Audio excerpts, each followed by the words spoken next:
श्रोता प्रेमियों, मैं राम सागर शास्त्री आप लोगों के समक्ष रखने जा रहा हूं एक प्रसंग, संपूर्ण कृष्ण चरित्र।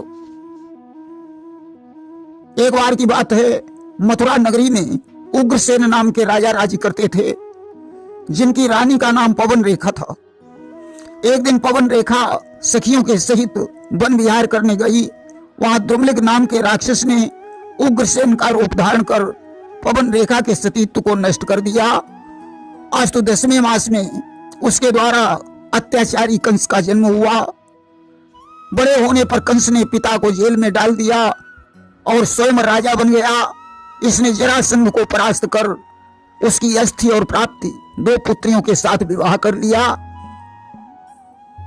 और गाय ब्राह्मण और ऋषि मुनियों को सताने लगा कि गंगा यमुना का दिव्य देश आरत हो कर रोता था, ब्रजमंडल से सुरमंडल तक जब जुल्म कंस का होता था।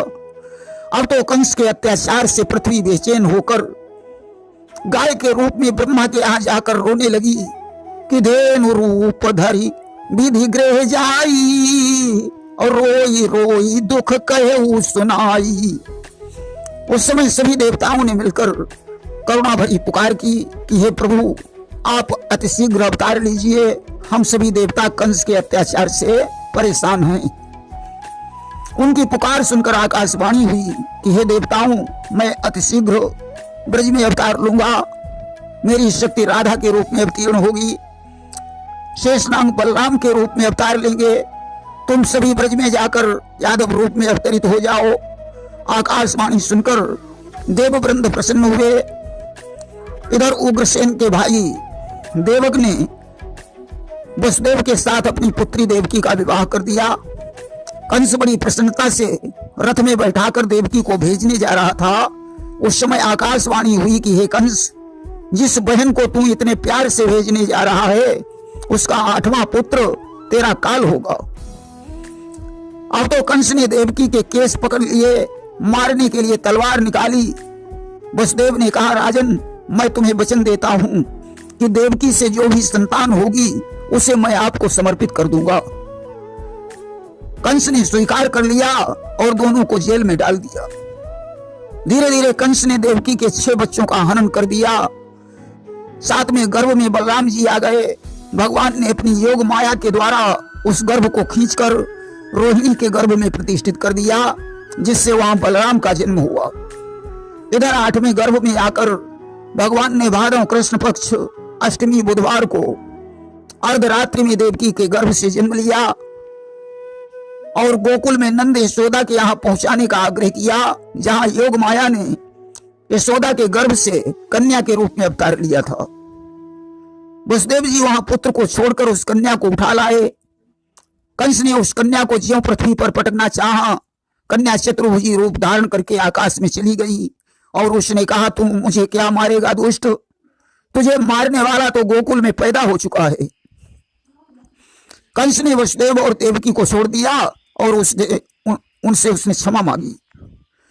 उधर सवेरा होते ही चारों तरफ खबर फैल गई कि यशोदा के यहाँ पुत्र का जन्म हुआ है। अब तो गोपी ग्वाल दौड़ दौड़ कर नंद के द्वारे पहुंचने लगे। देवी देवता भी गोपी और ग्वाल बाल बनकर भगवान का दर्शन करने के लिए पहुंचे। नंद ने बहुत कुछ दान किया, यहाँ तक कि बूढ़े बाबा बनकर भगवान शंकर भी कृष्ण का दर्शन करके कैलाश पर वापस आए। इस महोत्सव के बाद बाबा नंद गोकुल की रक्षा का भार ग्वाल वालों पर छोड़कर कंस को वार्षिक कर देने के लिए मथुरा चले गए। और इधर कंस ने पूतना को बुलाकर ब्रजमंडल के सारे बच्चे मार डालने का आदेश दिया। पूतना ब्रजवाला बनकर नंद के घर पहुंची। उसने यशोदा जी से पूछकर कृष्ण को गोद में ले लिया और जहर लगे हुए स्तनों का पान कराने लगी। कृष्ण ने दूध के साथ साथ उसके प्राणों को भी पीना शुरू कर दिया। वह आकाश की तरफ उड़ी और निष्प्राण होकर जमीन पर गिर पड़ी। अब तो उसका राक्षसी रूप प्रकट हो गया। उसके गिरने से 6 कोस के वृक्ष नष्ट हो गए। ग्वाल वालों ने उसके शरीर के कुल्हाड़ी के द्वारा टुकड़े करके आग में जला दिया। उसी समय बाबा नंद भी आ गए। राक्षसी देखकर वे भगवान को धन्यवाद देने लगे कि हे प्रभु, तेरी कृपा से आज मेरा पुत्र सुरक्षित बच गया। 27 दिन के होने पर कृष्ण ने शक्टासुर का वध किया। 5 महीने की उम्र में तृणावर्त को मारा। वसुदेव जी ने गर्गाचार्य को भेजकर उनका नामकरण संस्कार करवाया। गर्गाचार्य ने कृष्ण और बलराम नाम रख दिया। 6 महीने पर भगवान का अन्नप्राशन हुआ। अब तो प्रभु बाल लीलाएं करने लगे कि जब चलते हैं घुटनों के बल, माता बलिहारी जाती है। लाला संध्या को सोते हैं तो नजर उतारी जाती है। एक दिन भगवान कृष्ण चंद्र खिलौना के लिए मचल पड़े। मैया यशोदा ने थाली में नीर भरकर चंद्र की परछाई दिखाई। कृष्ण उसे पकड़ने लगे, छाया विलीन हो गई। तब तो वे रोने लगे। मैया ने त्रेता युग की कहानी सुनाई, जिसको सुनते सुनते वे सो गए। एक दिन कृष्ण ने माटी खा ली। ग्वाल वालों ने मैया से शिकायत की। माँ ने कहा, कन्हैया अपना मुंह खोल। प्रभु ने मुंह खोला तो सारा ब्रह्मांड उनके मुंह में दिखाई पड़ा। अब तो यशोदा ने आंखें बंद कर ली। एक दिन कृष्ण ने बलराम जी की शिकायत की कि हे मैया, दाऊ भैया कहते हैं कि तुम्हें मोल लिया गया है, क्योंकि माता पिता गोरे हैं, तुम काले हो। और सुनी माँ हंसी, अंचल मुख गेरो, और मैं जननी तब तय सुत मेरो। भैया ने मुस्कुराकर कहा, नहीं लाला, तुम हमारे ही पुत्र हो। एक दिन यशोदा जी कृष्ण को गोद में लिए हुए स्तनपान करा रही थीं। तभी आग पर रखे हुए दूध में उफान आ गया। मैया ने कृष्ण को गोद से उतारकर दूध को संभाला। कृष्ण ने गुस्सा होकर छड़ी उठाई और सारी मटकी और दोहनियां फोड़ डाली। अब तो मैया ने गोपी से रस्सी मंगाकर कृष्ण को ऊखल से बांध दिया। कृष्ण ने ऊखल को यमलार्जुन के पेड़ों से अटकाकर उन वृक्षों का उद्धार कर दिया। उनमें से 2 पुरुष निकलकर भगवान की स्तुति करके स्वर्ग को चले गए। ये कुबेर के पुत्र नलकूबर थे, जो नारद के श्राप से वृक्ष बन गए थे। एक दिन बाबा नंद ने जबनार में जाति बंधुओं को इकट्ठा करके कहा कि अब हम लोग यहाँ नहीं रहेंगे, वृंदावन में रहेंगे, क्योंकि यहाँ रोज उपद्रव होते हैं। वृंदावन में पहुंचकर 5 वर्ष की उम्र में कृष्ण गाय और बछड़े चराने गए, जहां उन्होंने वत्सासुर, बकासुर और अघासुर का वध किया। एक दिन ब्रह्मा ने संदेह मिटाने के लिए गाय और बछड़ों का हरण कर लिया। भगवान ने उतने गाय और बछड़े बना लिए। ब्रह्मा जी को ज्ञान हो गया। उन्होंने कृष्ण की स्तुति करके उनसे क्षमा मांगी। 6 वर्ष की उम्र में इन्होंने धेनुकासुर का वध किया। अब तो कंस सोच में डूब गया कि जो भी निशाचर जाता है वो जीवित लौटकर नहीं आता।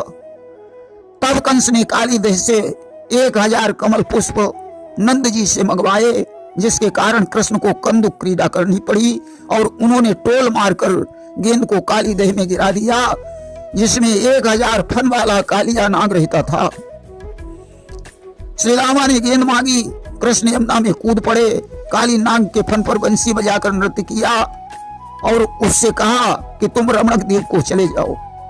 कालिया रमणक द्वीप चला गया। कृष्ण 1000 कमल पुष्प के सहित श्री रामा की गेंद लेकर बाहर आए। वहीं यमुना तट पर मैया यशोदा, नंद, गोपी ग्वाल भी रोते हुए पहुंचे। असुर रात में वहीं विश्राम हुआ, जहां भगवान कृष्ण ने रात्रि के समय दावानल का पान किया। इसके बाद उन्होंने प्रलंबासुर का हनन किया और दोबारा दावानल का पान किया और ग्वाल वालों की रक्षा की।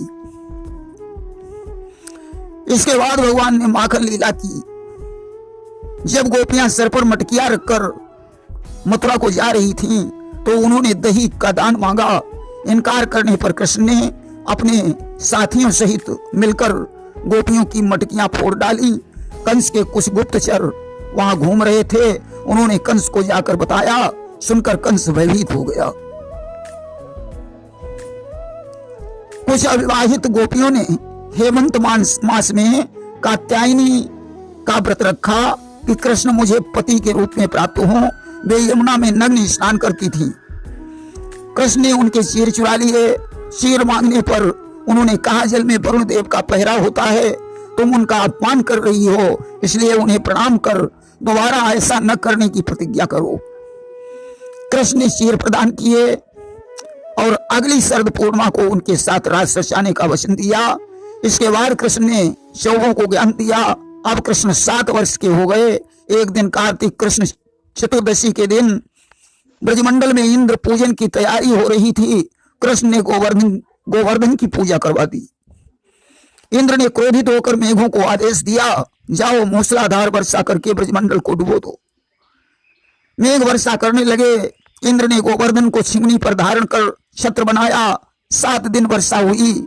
सारे ब्रजवासी गोवर्धन के नीचे थे। आखिरकार इंद्र ने अपनी भूल की क्षमा मांगी। एक दिन यमुना में स्नान करने गए नंद को वरुण दूत पकड़ ले गए। कृष्ण नंद बाबा को छुड़ा लाए। अब भगवान ने गोपियों के साथ रासलीला की। उस समय भगवान की उम्र 8 वर्ष की थी।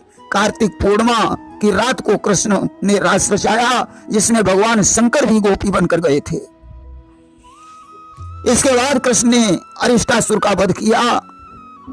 अब कंस ने केसी और ब्रह्मासुर को भेजा, परंतु वे भी मारे गए।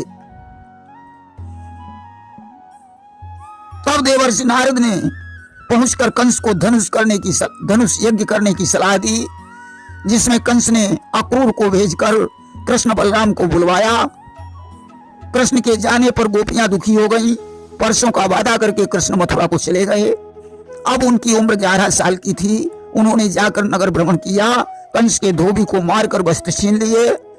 बायक नामक दर्जी आ गया। उसने वस्त्रों को ठीक कर दिया। कि दया धाम ने तब दिया उसको यह वरदान, धन जन से फूलो फलो बढ़े भक्ति सद ज्ञान। सुदामा माली ने भगवान को माला पहनाई। कुब्जा ने चंदन लगाया। भगवान ने उसका कुबड़ दूर कर दिया। कुब्जा पूर्व जन्म में शूर्पणखा थी। कि शूर्पणखा राम ही लखी मोही, और काम सहित कुबरी भई सोई। उसने कहा, प्रभु घर चलो। कृष्ण ने कहा, कंस से निपटने के बाद आऊंगा। अब भगवान रंगभूमि में पहुंचे। पहरेदार ने ललकार कर कहा, कहां जा रहे हो? दामा ने कहा, हमारे ब्रजराज से ऐसी बातें कर रहे हो, ये कंस का वध करने आए हैं। आगे बढ़कर कृष्ण ने धनुष को तोड़ डाला। अब तो निश्चर वृंद कृष्ण पर टूट पड़े। भगवान ने धनुष के खंड से ही उन्हें मार डाला। बचे हुए राक्षस कंस के पास पहुंचे और उन्होंने कहा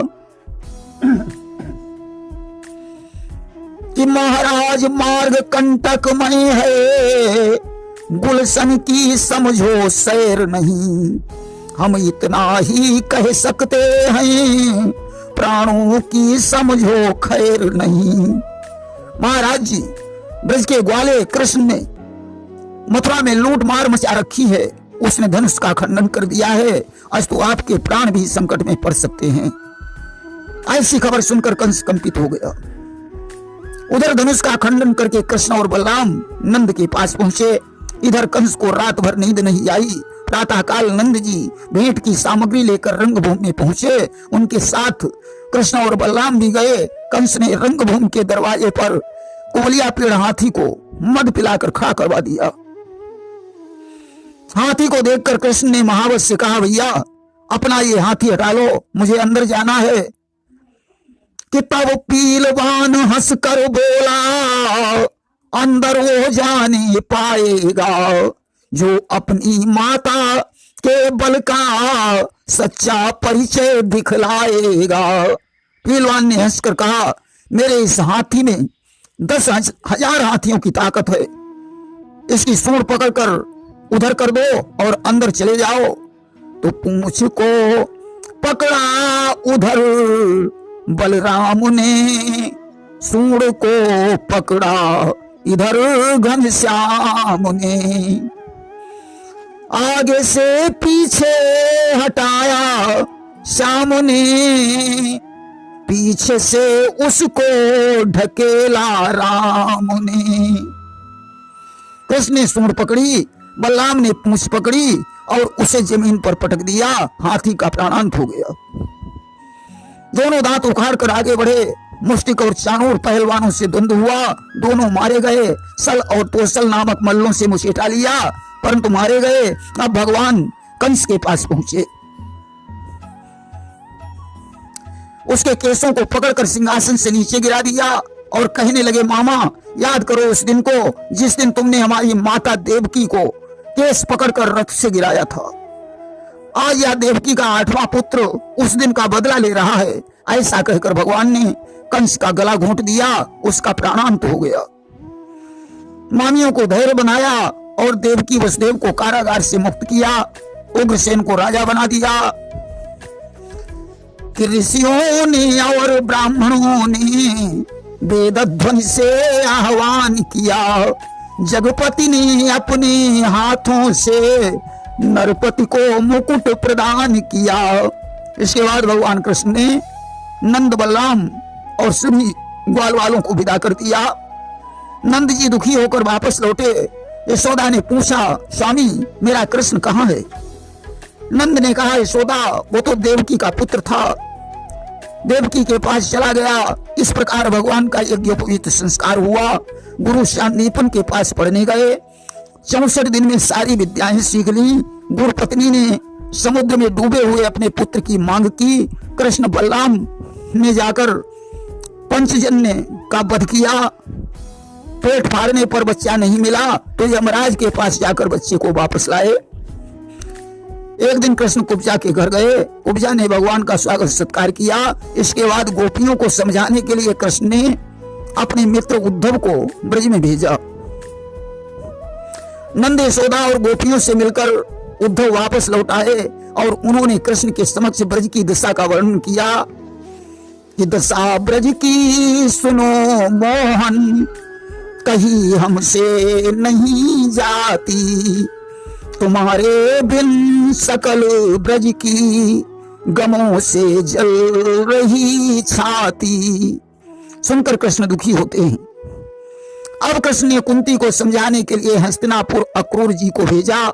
अक्रूर जी धृतराष्ट्र के पास भी गए। उन्होंने कहा, तुम किसी के साथ अनीति मत करो। उधर कंस की पत्नियों ने जाकर कंस के मरने की खबर अपने पिता जरासंध को सुनाई। जरासंध ने 23 अक्षौहिणी सेना लेकर मथुरा पर चढ़ाई कर दी।